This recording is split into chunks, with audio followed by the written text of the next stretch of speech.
almost a decade, scientists chased the source of a deadly new virus through China's tallest mountains.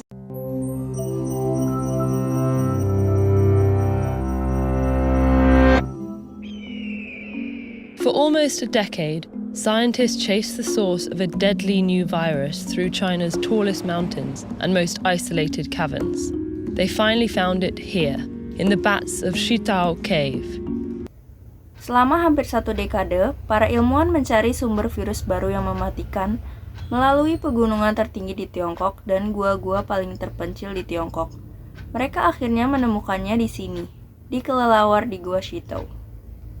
The virus in question was a coronavirus that caused an epidemic of severe acute respiratory syndrome, or SARS, in 2003.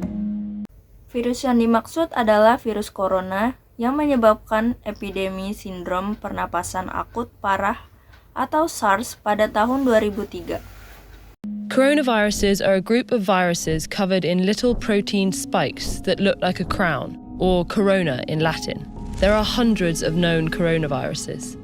7 of them infect humans and can cause disease. Virus corona adalah sekelompok virus yang tercakup dalam lonjakan protein kecil yang terlihat seperti mahkota atau corona dalam bahasa Latin. Ada ratusan virus corona yang diketahui, 7 diantaranya menginfeksi manusia dan bisa menimbulkan penyakit. The coronavirus SARS-CoV causes SARS. MERS-CoV causes MERS, and SARS-CoV-2 causes the disease COVID-19. Virus corona SARS-CoV menyebabkan SARS, MERS-CoV menyebabkan MERS, dan penyebab SARS-CoV-2 penyakit COVID-19. Of the 7 human coronaviruses, 4 cause colds, mild, highly contagious infections of the nose and throat. 2 infect the lungs and cause much more severe illnesses. Dari 7 virus corona pada manusia, 4 diantaranya menyebabkan pilek, infeksi ringan, dan sangat menular pada hidung dan tenggorokan. 2 diantaranya menginfeksi paru-paru dan menyebabkan penyakit yang jauh lebih parah. The 7th, which causes COVID-19, has features of each. It spreads easily, but can severely impact the lungs. Yang ketujuh, yang menyebabkan COVID-19, memiliki fitur masing-masing. Ia menyebar dengan mudah, namun dapat memengaruhi paru-paru. When an infected person coughs, droplets containing the virus spray out. The virus can infect a new person when the droplets enter their nose or mouth. Ketika orang yang terinfeksi batuk, tetesan yang mengandung virus akan keluar. Virus ini dapat menginfeksi orang baru ketika tetesan masuk ke hidung atau ke mulutnya. Coronaviruses transmit best in enclosed spaces where people are close together. Cold weather keeps their delicate casing from drying out, enabling the virus to survive for longer between hosts, while UV exposure from sunlight may damage it. Virus corona menular paling baik di ruang tertutup, di mana orang-orang saling berdekatan. Cuaca dingin membuat selubung halus mereka tidak mengering, memungkinkan virus bertahan lebih lama di antara inangnya. Sementara paparan sinar UV dari sinar matahari dapat merusaknya. These seasonal variations matter more for established viruses, but because no one is yet immune to a new virus, it has so many potential hosts that it doesn't need ideal conditions to spread. Variasi musiman ini lebih penting bagi virus yang sudah ada. Namun, karena belum ada seorang pun yang kebal terhadap virus baru, virus ini memiliki begitu banyak inang potensial sehingga tidak memerlukan kondisi ideal untuk menyebar. In the body, the protein spikes embed in the host cells and fuse with them, enabling the virus to hijack the host cell's machinery to replicate its own genes. Di dalam tubuh, lonjakan protein tertanam di dalam sel inang dan menyatu dengannya, memungkinkan virus membajak mesin sel inang untuk mereplikasi gennya sendiri. Coronaviruses store their genes on RNA. All viruses are either RNA viruses or DNA viruses. RNA viruses tend to be smaller, with fewer genes, meaning they infect many hosts and replicate quickly in those hosts. Virus corona menyimpan gennya pada RNA. Semua virus adalah virus RNA atau virus DNA. Virus RNA cenderung lebih kecil dengan gen yang lebih sedikit, yang berarti mereka menginfeksi banyak inang dan bereplikasi dengan cepat di inang tersebut. In general, RNA viruses don't have a proofreading mechanism, whereas DNA viruses do. So, when an RNA virus replicates, it's much more likely to have mistakes called mutations. Secara umum, virus RNA tidak memiliki mekanisme mengkoreksi, sedangkan virus DNA memilikinya.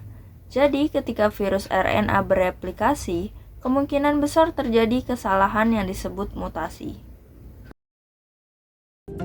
Many of these mutations are useless or even harmful, but some make the virus better suited for certain environments, like a new host species. Banyak dari mutasi ini tidak berguna atau bahkan berbahaya. Namun, ada pula yang membuat virus lebih cocok untuk lingkungan tertentu, seperti spesies inang baru. Epidemics often occur when a virus jumps from animals to humans.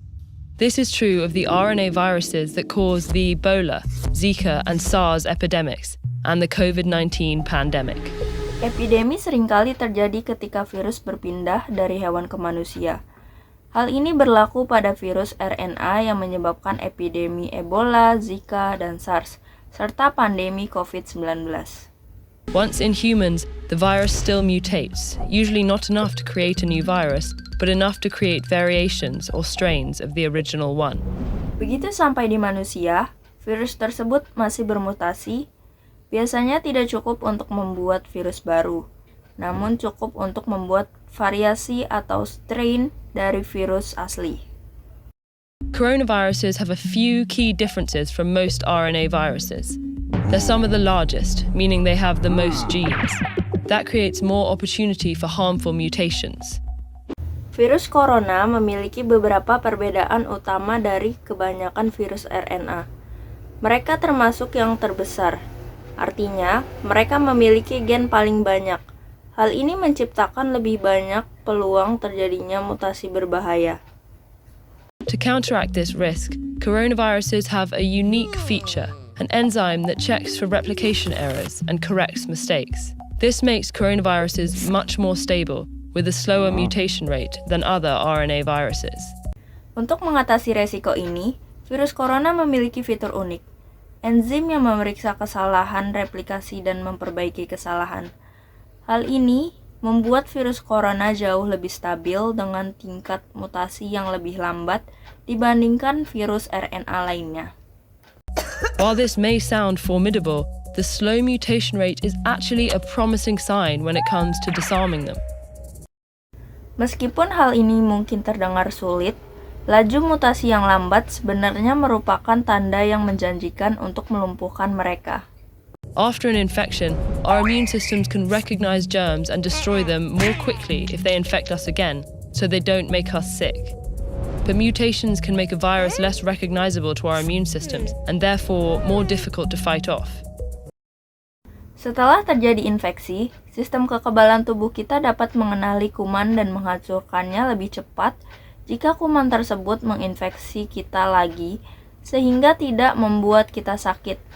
Namun, mutasi dapat membuat virus kurang dikenali oleh sistem kekebalan tubuh kita, dan karenanya lebih sulit untuk dilawan. They can also make antiviral drugs and vaccines less effective because they're tailored very specifically to a virus. That's why we need a new flu vaccine every year. The influenza virus mutates so quickly that new strains pop up constantly. Mereka juga dapat membuat obat antivirus dan vaksin menjadi kurang efektif karena dirancang khusus untuk suatu virus. Itu sebabnya kita memerlukan vaksin flu baru setiap tahun. Virus influenza bermutasi begitu cepat sehingga jenis virus baru terus bermunculan. The slower mutation rate of coronaviruses means our immune systems, drugs, and vaccines might be able to recognize them for longer after infection, and therefore protect us better. Tingkat mutasi virus corona yang lebih lambat berarti sistem kekebalan tubuh, obat-obatan, dan vaksin kita mungkin dapat mengenali virus tersebut lebih lama setelah terinfeksi, sehingga dapat melindungi kita dengan lebih baik. Still, we don't know how long our bodies remain immune to different coronaviruses. There's never been an approved treatment or vaccine for a coronavirus. Namun, kita tidak tahu berapa lama tubuh kita tetap kebal terhadap berbagai virus corona. Belum pernah ada pengobatan atau vaksin yang disetujui untuk virus corona. We haven't focused on treating the ones that cause colds, and though scientists began developing treatments for SARS and MERS, the epidemics ended before those treatments completed clinical trials. Kita belum berfokus pada pengobatan penyakit yang menyebabkan pilek, dan meskipun para ilmuwan mulai mengembangkan pengobatan untuk SARS dan MERS, epidemi ini berakhir sebelum pengobatan tersebut menyelesaikan uji klinis. As we continue to encroach on other animals' habitats, some scientists say a new coronavirus jumping to humans is inevitable. But if we investigate these unknowns, it doesn't have to be devastating. Ketika kita terus menambah habitat hewan lain, beberapa ilmuwan mengatakan bahwa virus corona baru yang menular ke manusia tidak dapat dihindari. Tetapi, jika kita menyelidiki hal-hal yang tidak diketahui ini, maka hal ini tidak akan berdampak buruk.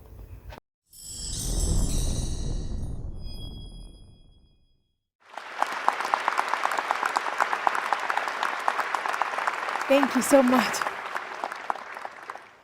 I am a journalist. My job is to talk to people from all walks of life all over the world.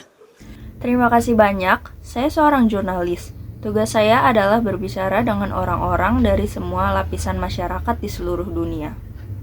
Today I want to tell you why I decided to do this with my life and what I've learned. Hari ini, saya ingin memberitahu Anda mengapa saya memutuskan untuk melakukan ini dalam hidup saya dan apa yang telah saya pelajari. My story begins in Caracas, Venezuela, in South America, where I grew up. A place that to me was and always will be filled with magic and wonder. Kisah saya dimulai di Caracas, Venezuela di Amerika Selatan. Tempat saya dibesarkan, tempat yang bagiku dulu dan akan selalu penuh dengan keajaiban dan keajaiban. From a very young age, my parents wanted me to have a wider view of the world. I remember one time when I was around 7 years old, my dad came up to me and said, "Mariana, I'm going to send you and your little sister, who was 6 at the time, to a place where nobody speaks Spanish. I want you to experience different cultures." Sejak usia sangat muda, orang tua saya ingin saya memiliki pandangan yang lebih luas tentang dunia. Saya ingat suatu saat ketika saya berusia sekitar 7 tahun, ayah saya mendatangi saya dan berkata, "Mariana, saya akan mengirimkan kamu dan adik perempuanmu yang saat itu berusia 6 tahun ke tempat di mana tidak ada orang yang berbicara bahasa Spanyol. Saya ingin kamu merasakan budaya yang berbeda." He went on and on about the benefits of spending an entire summer in this summer camp in the United States, stressing a little phrase that I didn't pay too much attention to at the time: you never know what the future holds. Dia terus-terusan bercerita tentang manfaat menghabiskan sepanjang musim panas di perkemahan musim panas di Amerika Serikat, menekankan sebuah ungkapan kecil yang tidak terlalu saya perhatikan saat itu. Anda tidak pernah tahu apa yang akan terjadi di masa depan. Meanwhile, in my 7-year-old mind, I was thinking we were going to get to summer camp in Miami. Sementara itu, dalam benak saya yang berusia 7 tahun, saya berpikir kami akan pergi ke perkemahan musim panas di Miami. Maybe it was going to be even better, and we were going to go a little further north to Orlando, where Mickey Mouse lived. Mungkin akan lebih baik lagi, dan kami akan pergi sedikit lebih jauh ke utara, ke Orlando, tempat tinggal Mickey Mouse. I got really excited. My dad, however, had a slightly different plan. From Caracas, he sent us to Brainerd, Minnesota. Saya menjadi sangat bersemangat, namun ayah saya punya rencana yang sedikit berbeda. Dari Caracas, dia mengirim kami ke Brainerd, Minnesota. Mickey Mouse was not up there. And with no cell phone, no Snapchat or Instagram, I couldn't look up any information. Mickey Mouse tidak ada di sana. Dan tanpa ponsel, tanpa Snapchat atau Instagram, saya tidak dapat mencari informasi apapun. We get there, and one of the first things I noticed was that the other kids' hair was several shades of blonde, and most of them had blue eyes. Meanwhile, this is what we looked like. Kami sampai di sana, dan salah satu hal pertama yang saya perhatikan adalah rambut anak-anak lain memiliki beberapa warna pirang, dan kebanyakan dari mereka bermata biru. Sementara itu, seperti inilah penampilan kami. The first night, the camp director gathered everyone around the campfire and said, "Kids, we have a very international camp this year. The Atencios are here from Venezuela." Malam pertama, direktur perkemahan mengumpulkan semua orang di sekitar api unggun dan berkata, "Anak-anak, kita mengadakan perkemahan yang sangat internasional tahun ini. Keluarga Atencio datang dari Venezuela." The other kids looked at us as if we were from another planet. They would ask us things like, "Do you know what a hamburger is?" Or, "Do you go to school in a donkey or a canoe?" Anak-anak lainnya melihat kita, seolah-olah kita berasal dari planet lain. Mereka akan bertanya kepada kita hal-hal seperti ini. Apakah kamu tahu apa itu hamburger? Atau, apakah kamu pergi ke sekolah dengan keledai atau kanu? I would try to answer in my broken English, and they would just laugh. And I know they were not trying to be mean. They were just trying to understand who we were and make a correlation with the world they knew. Saya akan mencoba menjawab dalam bahasa Inggris saya yang patah-patah, dan mereka hanya tertawa. Saya tahu mereka tidak berusaha bersikap jahat. Mereka hanya mencoba memahami siapa kami dan membuat korelasi dengan dunia yang mereka kenal. We could either be like them or like characters out of a book filled with adventures like Aladdin or The Jungle Book. We certainly didn't look like them. We didn't speak their language. We were different. Kita bisa menjadi seperti mereka atau seperti karakter dalam buku-buku penuh petualangan seperti Aladdin atau buku hutan. Kami tentu saja tidak mirip dengan mereka. Kami tidak bisa berbicara dalam bahasa mereka. Kami berbeda. And when you're 7 years old, that hurts. But I had my little sister to take care of, and she cried every day at summer camp. So I decided to put on a brave face and embrace everything I could about the American way of life. Ketika Anda berusia 7 tahun, itu menyakitkan. Tapi, saya punya adik perempuan yang harus diurus, dan dia menangis setiap hari di perkemahan musim panas. Jadi, saya memutuskan untuk bersikap berani dan menerima semua yang saya bisa tentang cara hidup orang Amerika. We later did what we called the summer camp experiment for 8 years in different cities that many Americans haven't even heard of. Kami kemudian melakukan apa yang kami sebut eksperimen perkemahan musim panas selama 8 tahun di berbagai kota yang belum pernah didengar oleh banyak orang Amerika. What I remember most about these moments was when I finally clicked with someone. Making a friend was a special reward. Yang paling saya ingat tentang momen-momen ini adalah ketika saya akhirnya cocok dengan seseorang. Berteman adalah hadiah istimewa. Everybody wants to feel valued and accepted, and we think it should happen spontaneously, but it doesn't. When you're different, you have to work at belonging.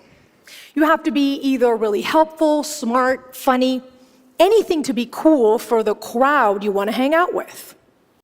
Semua orang ingin merasa dihargai dan diterima, dan kita pikir hal ini seharusnya terjadi secara spontan. Namun ternyata tidak. Ketika kamu berbeda, kamu harus berusaha untuk memiliki. Kamu harus benar-benar membantu, cerdas, lucu, atau apapun agar terlihat keren bagi orang-orang yang ingin kamu ajak bergaul. Later on, when I was in high school, my dad expanded on his summer plan, and from Caracas, he sent me to Wallingford, Connecticut for senior year of high school. Kemudian ketika saya masih di sekolah menengah atas, ayah saya memperluas rencana musim panasnya. Dan dari Caracas, dia mengirim saya ke Wallingford, Connecticut untuk tahun terakhir sekolah menengah atas. This time, I remember daydreaming on the plane about the American high school experience with a locker.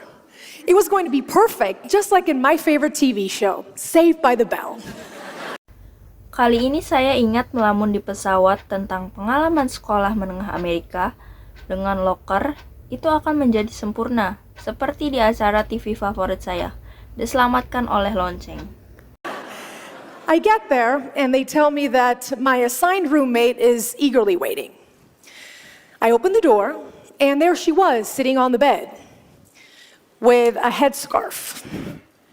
Her name was Fatima, and she was Muslim from Bahrain, and she was not what I expected. Saya sampai di sana, dan mereka memberitahu saya bahwa teman sekamar saya yang ditugaskan sedang menunggu dengan penuh semangat. Saya membuka pintu, dan di sanalah dia, duduk di tempat tidur dengan jilbab, namanya Fatima, dan dia seorang muslim dari Bahrain, dan dia tidak seperti yang saya harapkan. She probably sensed my disappointment when I looked at her because I didn't do too much to hide it. See, as a teenager, I wanted to fit in even more. I wanted to be popular and maybe have a boyfriend for prom. And I felt that Fatima just got in the way with her shyness and her strict dress code. Dia mungkin merasakan kecewaan saya ketika saya melihatnya karena saya tidak berbuat banyak untuk menyembunyikannya. Begini, sebagai seorang remaja, saya ingin lebih menyesuaikan diri. Saya ingin menjadi populer, mungkin punya pacar untuk pesta prom, dan saya merasa bahwa Fatima hanya menghalangi dengan sifat pemalunya dan aturan berpakaiannya yang ketat. I didn't realize that I was making her feel like the kids at summer camp made me feel. This was the high school equivalent of asking her, "Do you know what a hamburger is?" I was consumed by my own selfishness and unable to put myself in her shoes. Saya tidak menyadari bahwa saya telah membuatnya merasa seperti anak-anak di perkemahan musim panas juga merasakan hal yang sama padaku. Ini setara dengan pertanyaan di sekolah menengah atas, apakah kamu tahu apa itu hamburger? Saya termakan oleh keegoisan saya sendiri dan tidak mampu menempatkan diri saya pada posisinya. I have to be honest with you. We only lasted a couple of months together because she was later sent to live with a counselor instead of other students. Saya harus jujur kepada Anda. Kami hanya bertahan beberapa bulan bersama karena dia kemudian dikirim untuk tinggal bersama seorang konselor, bukan dengan siswa lain. And I remember thinking, she'll be okay. She's just different. You see, when we label someone as different, it dehumanizes them in a way. They become the other. They're not worthy of our time, not our problem, and in fact, they, the other, are probably the cause of our problems. Saya ingat berpikir, dia akan baik-baik saja. Dia hanya berbeda. Kamu tahu, ketika kita memberi label pada seseorang sebagai orang yang berbeda, itu berarti kita tidak memanusiakan mereka. Mereka menjadi yang lain. Mereka tidak sepadan dengan waktu kita, tidak sepadan dengan masalah kita, dan faktanya mereka orang lain mungkin adalah penyebab masalah kita. So how do we recognize our blind spots? It begins by understanding what makes you different, by embracing those traits. Only then can you begin to appreciate what makes others special. Jadi, bagaimana kita mengenali titik buta kita? Ini dimulai dengan memahami apa yang membuat kamu berbeda, dengan menerima sifat-sifat tersebut. Hanya dengan begitu, kamu dapat mulai menghargai apa yang membuat orang lain istimewa. And I remember when this hit me, it was a couple of months after that. I had found that boyfriend for prom and made a group of friends and practically forgotten about Fatima until everybody signed on to participate in this talent show for charity. Saya ingat ketika hal ini menimpa saya. Itu terjadi beberapa bulan setelah itu. Saya telah menemukan pacar untuk pesta prom, menjalin pertemanan, dan praktis melupakan Fatima. Sampai semua orang mendaftar untuk berpartisipasi dalam pertunjukan bakat untuk amal. You needed to offer a talent for auction. And it seemed like everybody had something special to offer. Kamu perlu menawarkan bakat untuk dilelang. Sepertinya setiap orang memiliki sesuatu yang istimewa untuk ditawarkan. Some kids were going to play the violin, others were going to recite a theater monologue. And I remember thinking, we don't practice talents like these back home. But I was determined to find something of value. Beberapa anak akan bermain biola, yang lain akan membacakan monolog teater, dan saya ingat berpikir, kami tidak melatih bakat seperti ini di kampung halaman. Tapi saya bertekad untuk menemukan sesuatu yang berharga. So the day of the talent show comes and I get up on stage with my little boombox, I put it on the side and I press play, and a song by my favorite emerging artist, Shakira, comes up. Hari pertunjukan bakat tiba, dan aku naik ke atas panggung dengan membawa boombox kecilku, meletakkannya di samping dan menekan mainkan, dan lagu dari artis pendatang baru favoritku, Shakira, muncul. And I go, whenever, wherever, we're meant to be together. And I said, my name is Mariana and I'm gonna auction a dance class. Dan saya berkata, kapanpun, dimanapun, kita ditakdirkan untuk bersama. Dan saya berkata, nama saya Marina dan saya akan melelang kelas dansa. And it seemed like the whole school raised their hand to bid. My dance class really stood out from like the 10th violin class offered that day. Sepertinya seluruh sekolah mengangkat tangan untuk menawar. Kelas dansa saya benar-benar menonjol dibandingkan kelas biola ke-10 yang ditawarkan hari itu. And going back to my dorm room, I didn't feel different. I felt really special. And that's when I started thinking about Fatima, a person that I had failed to see as special when I first met her. Kembali ke kamar asrama saya. Saya tidak merasa berbeda. Saya merasa sangat istimewa. Saat itulah saya mulai berpikir tentang Fatima, seseorang yang tidak saya anggap istimewa ketika saya pertama kali bertemu dengannya. She was from the Middle East, just like Shakira's family was from the Middle East. She could have probably taught me a thing or two about belly dancing, had I been open to it. Dia berasal dari Timur Tengah. Sama seperti keluarga Shakira yang berasal dari Timur Tengah. Dia mungkin bisa mengajari saya 1 atau 2 hal tentang tari perut, seandainya saya terbuka terhadapnya. Now I want you all to take that sticker that was given to you at the beginning of our session today, where you wrote down what makes you special, and I want you to look at it. Sekarang, saya ingin Anda semua mengambil stiker yang diberikan kepada Anda di awal sesi kita hari ini, di mana Anda menuliskan apa yang membuat Anda istimewa, dan saya ingin Anda melihatnya. If you're watching at home, take a piece of paper and write down what makes you different. You may feel guarded when you look at it, maybe even a little ashamed, maybe even proud. Jika Anda menonton di rumah, ambillah selembar kertas dan tuliskan apa yang membuat Anda berbeda. Anda mungkin merasa terlindungi ketika melihatnya, bahkan mungkin sedikit malu, bahkan mungkin bangga. But you need to begin to embrace it. Remember, it is the first step in appreciating what makes others special. Namun Anda harus mulai menerimanya. Ingat, ini adalah langkah pertama dalam menghargai apa yang membuat orang lain istimewa. When I went back home to Venezuela, I began to understand how these experiences were changing me. Being able to speak different languages, to navigate all these different people and places, it gave me a unique sensibility. Ketika saya pulang ke Venezuela, saya mulai memahami bagaimana pengalaman ini mengubah saya. Mampu berbicara dalam berbagai bahasa, menavigasi orang dan tempat yang berbeda, memberikan saya kepekaan yang unik. I was finally beginning to understand the importance of putting myself in other people's shoes. Saya akhirnya mulai memahami pentingnya menempatkan diri pada posisi orang lain. And that is a big part of the reason why I decided to become a journalist, especially being from a part of the world that is often labeled the backyard, the illegal aliens, third world, the others. Itulah sebagian besar alasan saya memutuskan untuk menjadi jurnalis.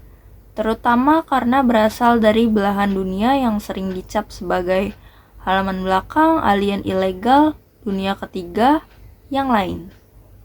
I wanted to do something to change that. That was right around the time, however, when the Venezuelan government shut down the biggest television station in our country. Saya ingin melakukan sesuatu untuk mengubahnya.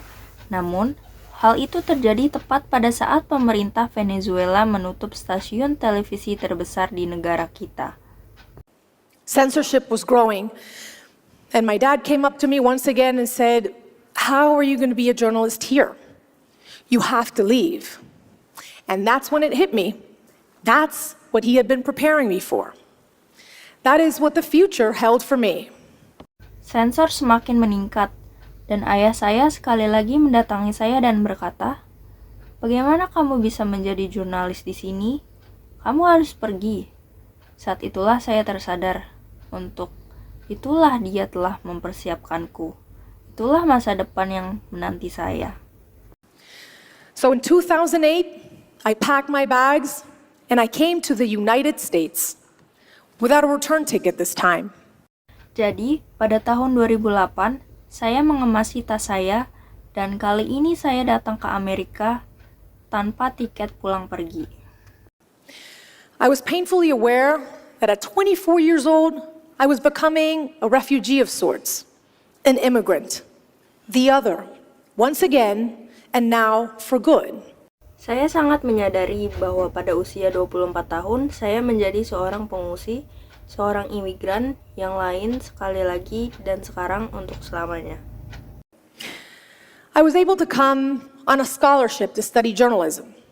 And I remember when they gave me my first assignment to cover the historic election of President Barack Obama. Saya bisa mendapatkan beasiswa untuk belajar jurnalisme. Saya ingat ketika mereka memberi saya tugas pertama untuk meliput pemilu bersejarah Presiden Barack Obama. And I felt so lucky, so hopeful. I was like, yes, this is it. I've come to post-racial America, where the notion of us and them is being eroded and will probably be eradicated in my lifetime.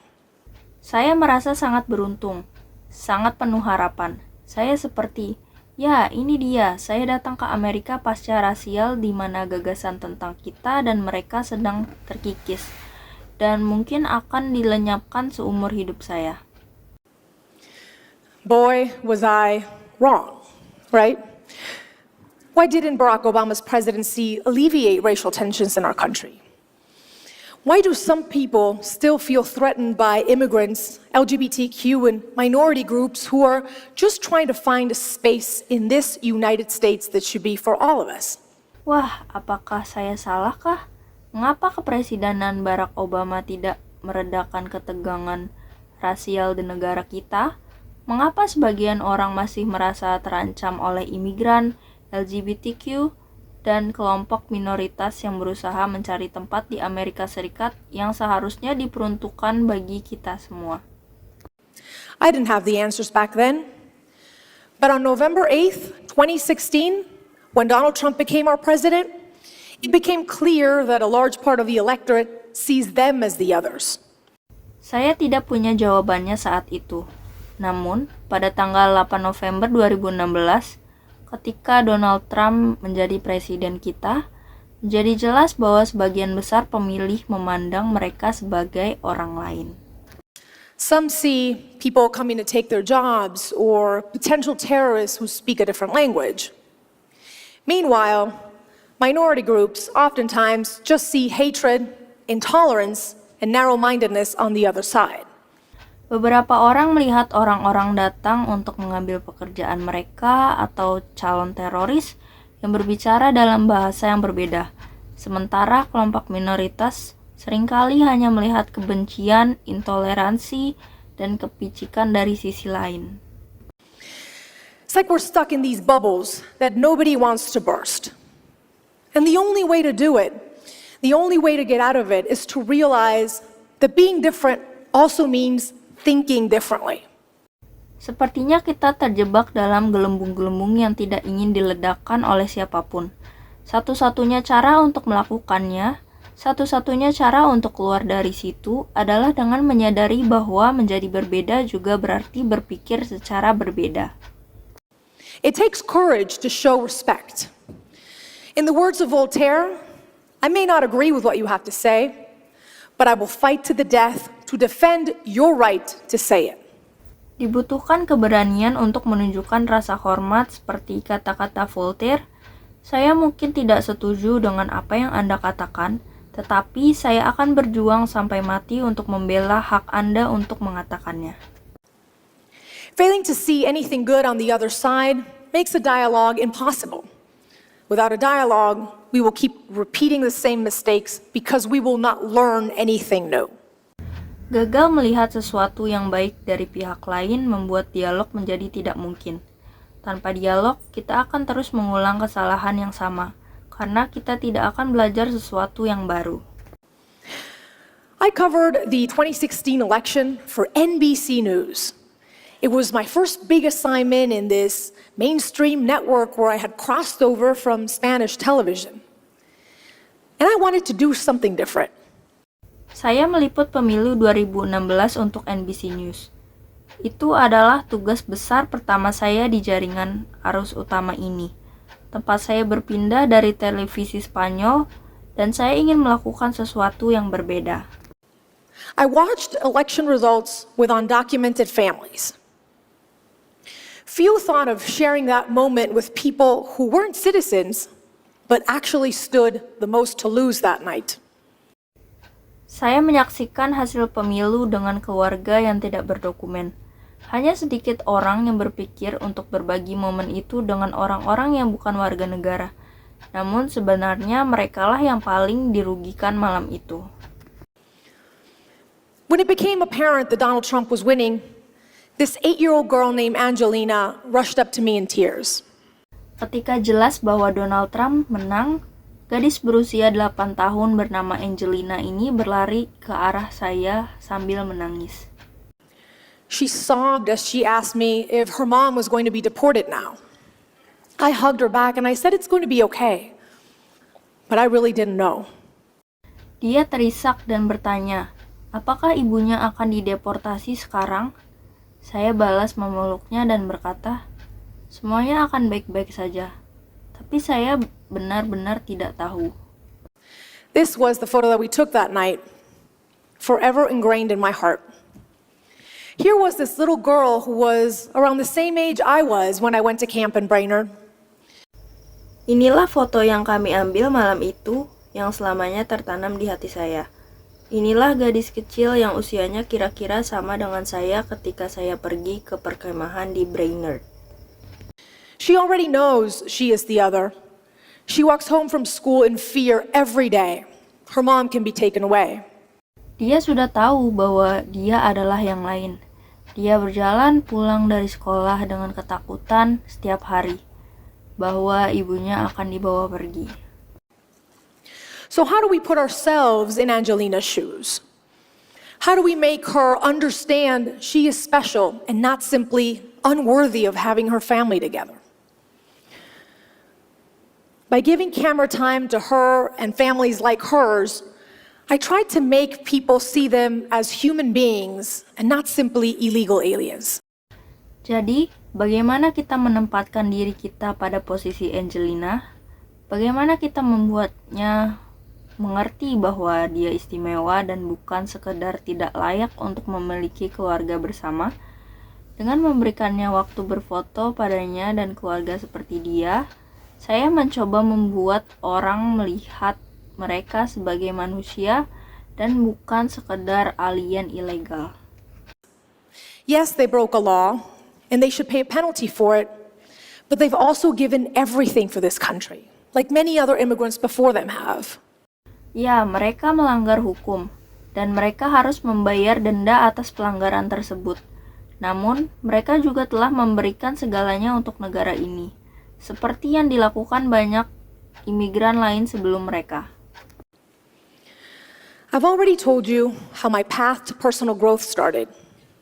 To end, I want to tell you how I hit the worst bump in the road yet, one that shook me to my very core.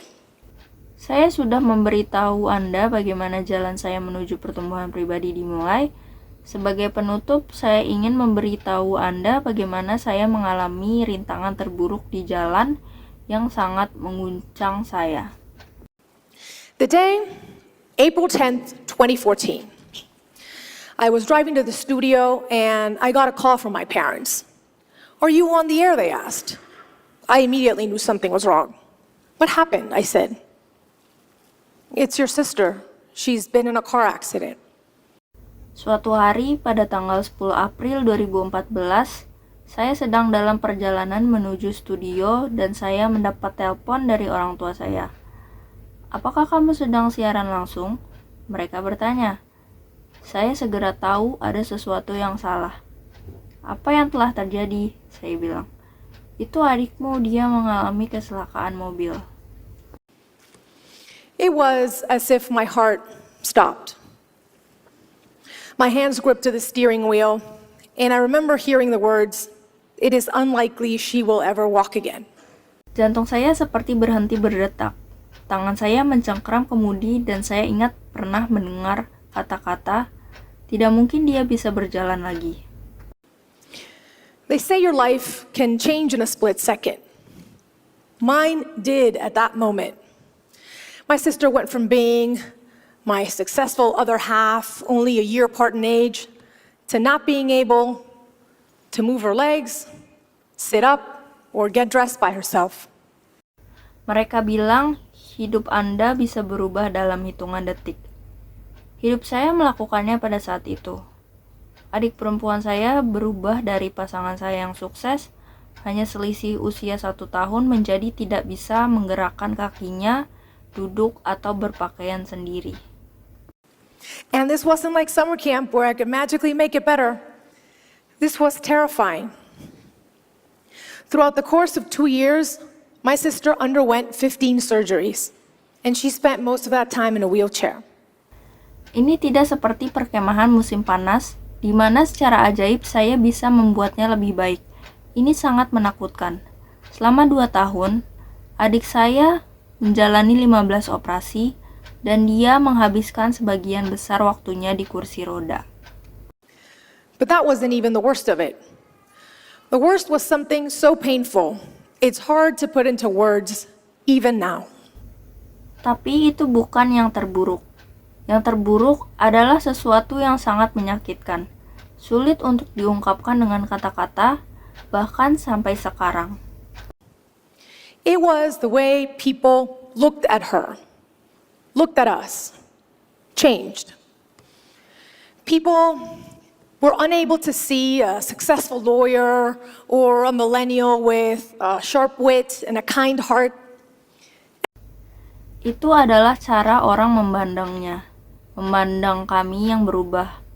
Orang-orang tidak dapat melihat seorang pengacara sukses atau seorang milenial dengan kecerdasan yang tajam dari hati yang baik. Everywhere we went, I realized that people just saw a poor girl in a wheelchair. They were unable to see anything beyond that. Kemanapun kami pergi, saya menyadari bahwa orang-orang hanya melihat seorang gadis malang di kursi roda. Mereka tidak dapat melihat apapun selain itu. After fighting like a warrior, I can thankfully tell you that today my sister is walking and has recovered beyond anyone's expectations.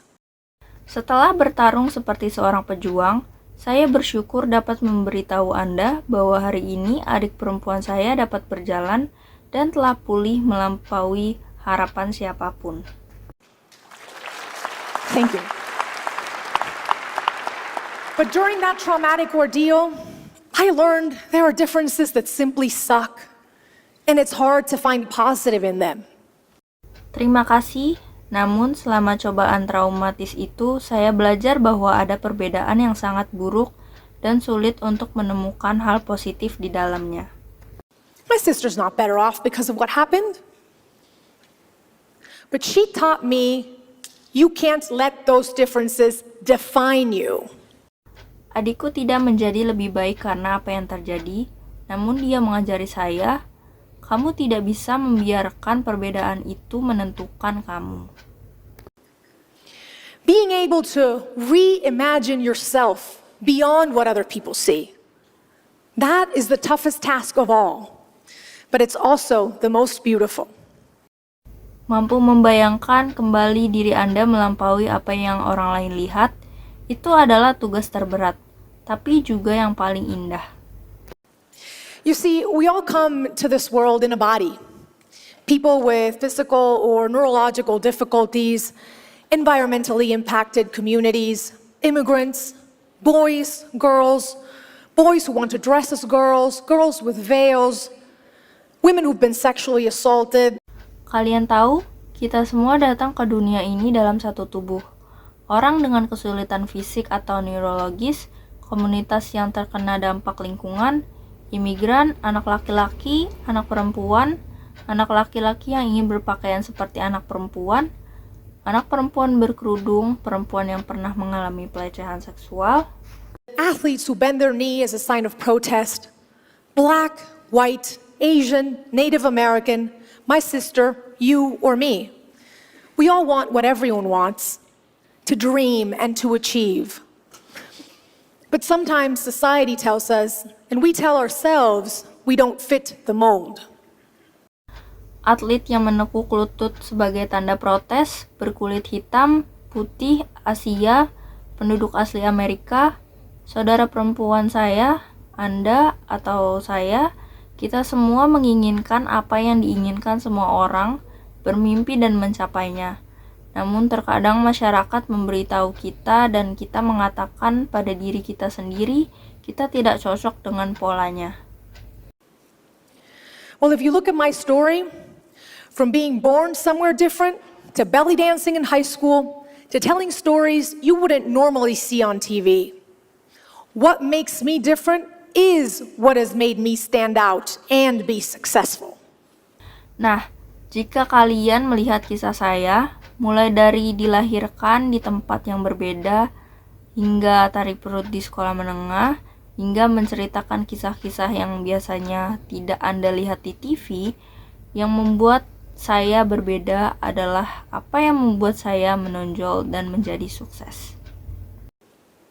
I have traveled the world and talked to people from all walks of life. And you know what I've learned?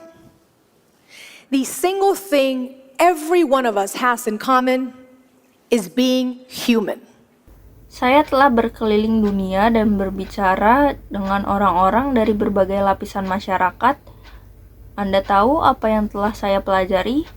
Satu-satunya kesamaan yang kita miliki adalah menjadi manusia. So take a stand to defend your race, the human race. Let's appeal to it. Let's be humanists before and after everything else. Jadi, ambil sikap untuk membela ras Anda, umat manusia. Mari kita mengajukan banding. Mari menjadi humanis sebelum dan sesudah hal lainnya. To end, I want you to take that sticker, that piece of paper where you wrote down what makes you different, and I want you to celebrate it today and every day. Shout it from the rooftops. Sebagai penutup, saya ingin Anda mengambil stiker itu, selembar kertas tempat Anda menuliskan apa yang membuat Anda berbeda, dan saya ingin Anda merayakan hari ini dan setiap hari, meneriakannya dari atas atap. I also encourage you to be curious and ask, what is on other people's pieces of paper? What makes them different? Let's celebrate those imperfections that make us special. Saya juga mendorong Anda untuk penasaran dan bertanya, apa yang ada di kertas orang lain? Apa yang membuat mereka berbeda? Mari kita rayakan ketidaksempurnaan yang membuat kita istimewa. I hope that it teaches you that nobody has a claim on the word normal. We are all different. We are all quirky and unique, and that is what makes us wonderfully human. Thank you so much. Saya harap ini mengajarkan Anda bahwa tidak ada seorang pun yang mengklaim kita normal. Kita semua berbeda, kita semua aneh dan unik, dan itulah yang membuat kita menjadi manusia yang luar biasa. Terima kasih banyak.